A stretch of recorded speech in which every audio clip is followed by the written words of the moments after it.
Hey guys, my name is Adam LZ and this is my 2008 BMW 335i.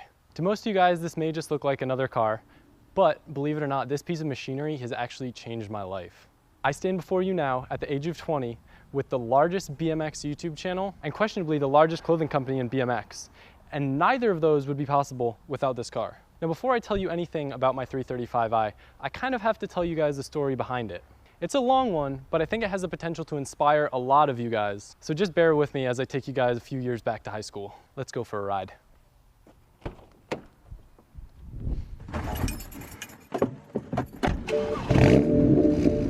So before this car, I owned an E46 325i. It was an awesome first car, but part of me always wanted more. I'd been into cars since I was a really little kid, and I kind of always wished that I had a platform that I could mod and, make faster and have a little bit more fun with. With an automatic 2.5 liter, I didn't really find that there were any mods or anything that were really worth my time, that were worth the money. Everything changed one summer when I was hanging out at Wallingford Bike Barn.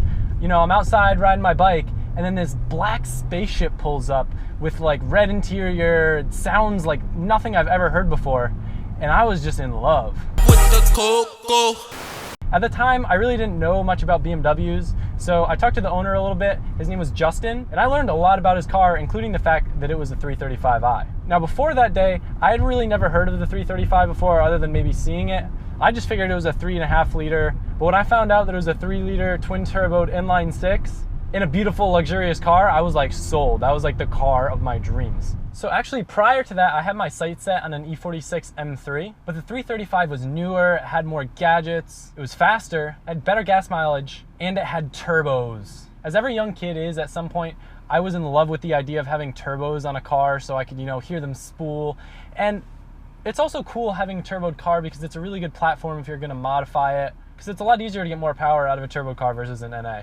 On top of this, a 335 was kind of like the same price as an E46 M3 at the time, but that's still pretty expensive. So this is kind of where it all begins. I'm the type of person that's like all in with stuff. Like when I love something, I love it, and when I want it, I want it. So the daunting task was upon me of how I would get a 335i. For a solid car like the one I wanted, stick shift with red interior, because the red interior is a must, I was looking at anywhere from $20,000 to $30,000. Now that may not be that much to you, especially if you guys make payments on cars, like that's doable. But for me, I think I was like 17 or 18 years old, and I'd always operated under the idea that debt sucks. So I always try to buy everything outright in cash. So coming up with $20,000 or $30,000 cash is kind of tough. So like I said, when I want something, I want it. So that's when I did the deed that no one can ever forgive, and I started selling drugs. No, I'm just kidding, I did not sell drugs.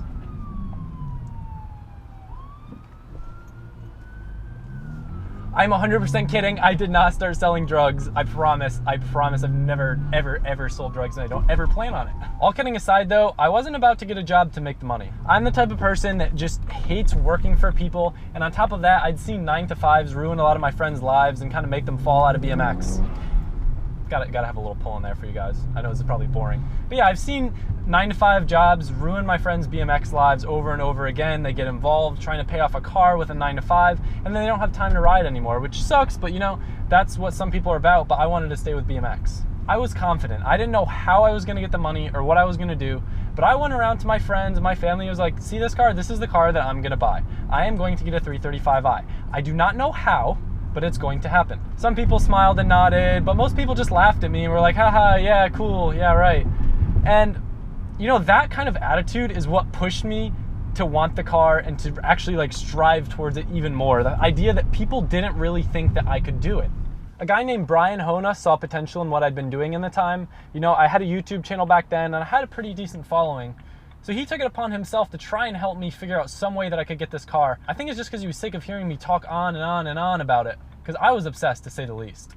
He came up with the idea of me doing a signature shirt through the Bike Barn, because they were actually my sponsor at the time. I had my friend Mike do up a design that kind of intertwined bikes and cars, and it was awesome, but the design wasn't print ready, and we had a hard time figuring out how to get it print ready, and the whole idea pretty much just got abandoned. So it was back to ground one. Me wanting this car with absolutely no idea on how I was going to get it. I should also probably add that I pretty much had given up on YouTube at the time. My first channel got banned because I was stupid and I was asking kids to click ads. which is like a big no-no. And then after that one got banned, I started up 2 more channels and I still got banned from the residual effect. So I'd pretty much given up on YouTube and was just kind of over the idea of making videos because I was just so frustrated. So I was just going to school, riding my bike, and just doing what a normal BMX rider does. It just kind of sucked because a couple of my first YouTube channels are actually pretty successful. Like I had a few videos with 6-figure view counts, I had like 30,000 subscribers, and I almost just let all that go to waste. My marketing class in high school though changed everything. I had a friend named Dan Nolte who's really different than a lot of my BMX friends and everything because he wasn't a BMX rider, he was like a runner and he's just really smart. And he had the ability to look at everything that was going on with an outside perspective. And he saw what I had going on with YouTube and he really pushed me to start doing everything again and to start back what I almost abandoned. He kind of helped me figure out what I was gonna focus on, which happened to be like making how-tos and the stuff that I was good at, you know, teaching kids how to do stuff. And I'm pretty sure he even helped me come up with the rebranded YouTube name of LZBMX. So that's crazy, like Dan's helped me so much. But I didn't want to become reliant on these advertisements that I kept getting banned from again. So I wanted to find another way that I could capitalize off these videos.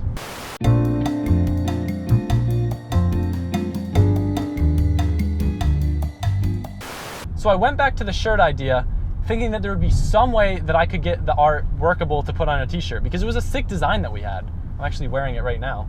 So I had my friend named Kevin Keane help me redo the artwork, and it was actually really, really easy for him to get the art to where it was print ready. So kind of annoyed that we didn't do that earlier on, but you know, oh well, things happen. So since I was doing this on my own and I didn't have any really help from the bike shop, I had to figure out how I was gonna get the shirts printed. Luckily, my dad knew a guy that he used for shirts before, and I was able to get 100 shirts for $400, but I didn't have $400.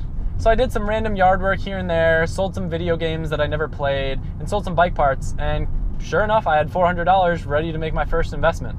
When I first dropped the shirts and put them up for sale, people went crazy. At the time, not that many YouTubers or even BMX riders had been making clothing, so it was still kind of like a new thing and everyone was just really hyped about it.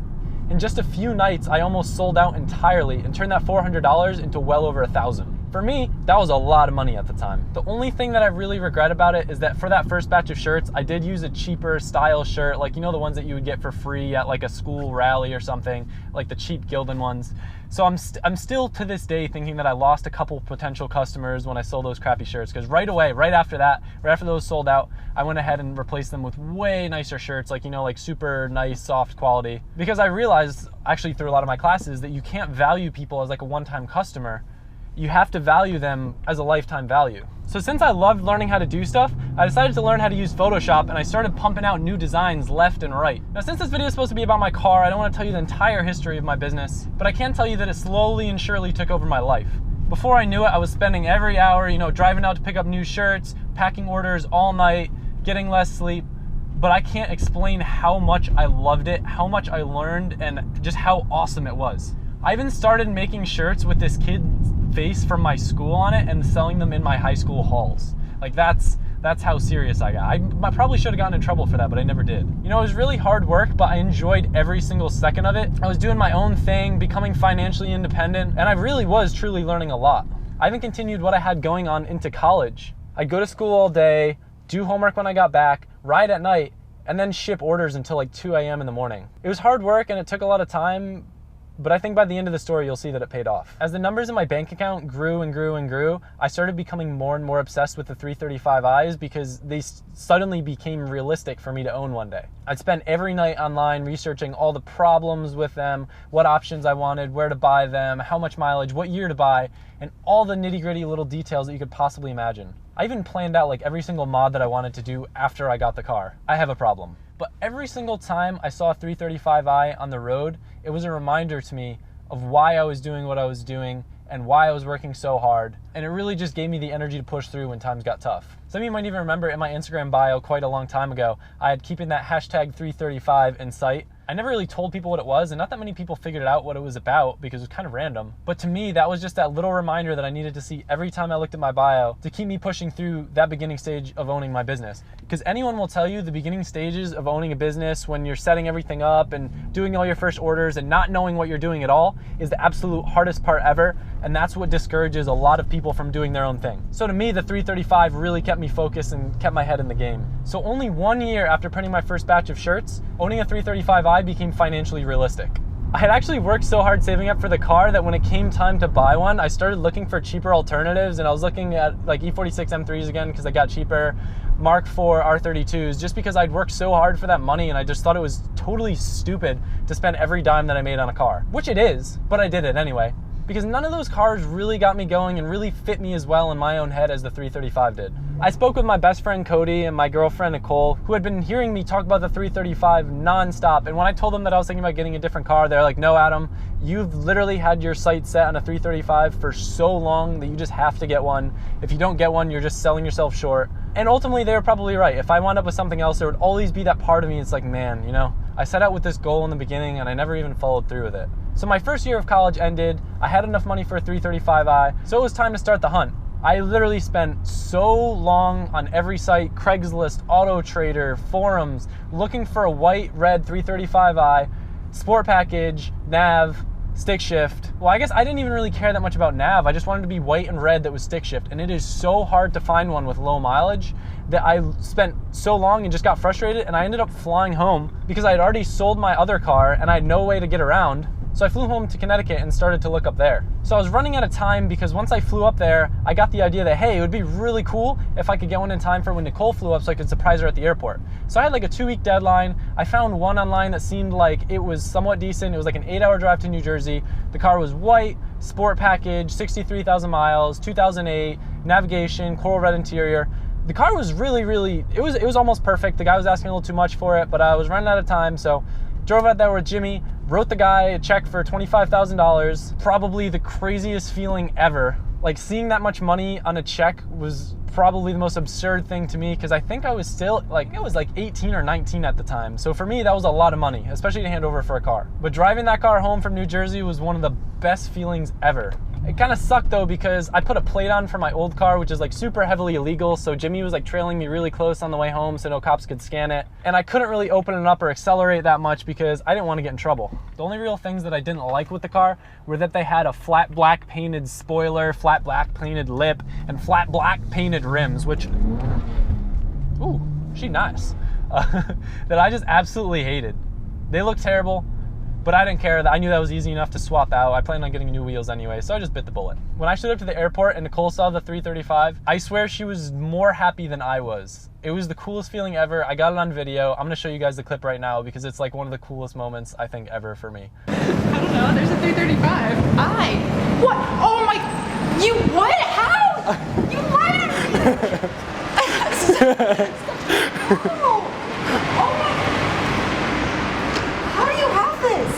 I don't know. I found it. How doesn't Jeffrey know? No one knows. Adam.